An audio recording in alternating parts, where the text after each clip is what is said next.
Ce week-end, lors de l'UFC 300, la nouvelle pépite Bo Nickal est de retour. Face à lui, Cody Brundage. Et si vous ne savez rien de ce combattant, vous êtes au bon endroit. À la fin de cette vidéo, son parcours n'aura plus aucun secret pour vous. C'est parti.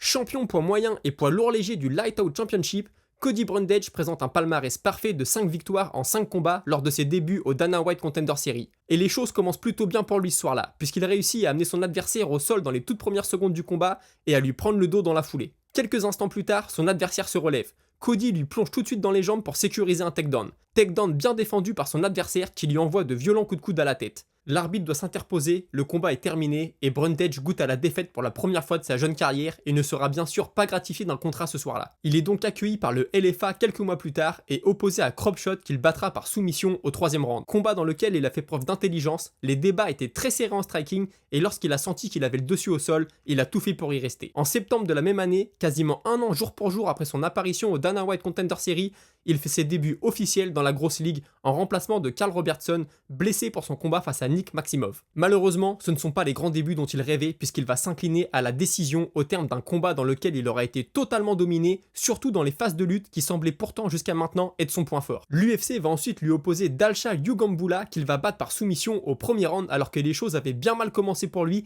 puisqu'il avait été bien touché debout rapidement dans le combat. Puis il va enchaîner par une autre finition au premier round, par KO cette fois, face à Tresean Gore, prouvant à tout le monde qu'il est lui aussi capable de terminer ses combats debout s'il n'arrive pas à amener les débats au sol. C'est ensuite une bien mauvaise série qui va commencer pour lui puisqu'il va enchaîner 3 défaites de suite, à commencer par celle contre Oleg Ziechuk. Il avait pourtant réussi à sécuriser un takedown en quelques secondes seulement et à prendre le dos de son adversaire, un peu comme dans son combat au Dana White Contender Series. Mais malheureusement, il va ensuite se retrouver sur le dos avec le Polonais dans sa garde et subir un violent ground and pound qui poussera l'arbitre à intervenir pour mettre fin au combat. Face à Rodolfo Vieira, il fera son maximum pour garder le combat debout et réussira même à envoyer son adversaire au tapis sur une belle frappe du droit. Mais le jiu-jitsu du Brésilien est bien trop puissant et Brundage va s'incliner par soumission dans la deuxième reprise. Et pour couronner le tout, il s'incline par décision le 24 juin 2023 face à Cedric Douma. Ce combat va être une belle synthèse puisque tous ses défauts vont ressortir. Premièrement, son striking est très limité, ce qui le pousse à toujours chercher la lutte. Malheureusement, il se fait régulièrement sprawler et quand il arrive à mettre ses adversaires sur le dos, ses contrôles ne sont pas assez solides,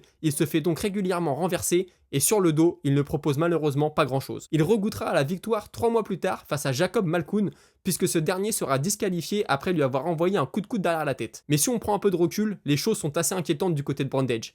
Il a abordé ce combat comme tous les autres, en envoyant un takedown dans les premières secondes, et après quelques scrambles, c'est lui qui se retrouve une nouvelle fois en mauvaise position. En décembre dernier, lors de sa dernière apparition dans l'octogone, il va nous offrir un magnifique KO au premier round avec un très beau slam, alors que son adversaire Zachary Reis semblait avoir verrouillé un triangle. En conclusion, si je devais donner un pronostic pour son combat à venir contre Bo Nickal, je dirais que les choses s'annoncent extrêmement compliquées pour lui. Bo Nickal est un lutteur de haut niveau et je ne vois pas Brundage capable de l'amener au sol et de l'y maintenir. Il y a aussi fort à parier que Nickal va envoyer un takedown rapidement dans le combat et une fois sur le dos, je ne vois pas Cody capable de s'en sortir. Enfin, il reste la possibilité de garder le combat debout, mais pour être très honnête, je n'y crois pas du tout, son niveau semble trop limité dans ce domaine. Mais ça reste du MMA et tout peut arriver. Alors si tu as appris des choses dans cette vidéo, n'hésite pas à la liker et à la partager autour de toi, et nous, on se retrouve la semaine prochaine pour le débrief de ce combat. Salut!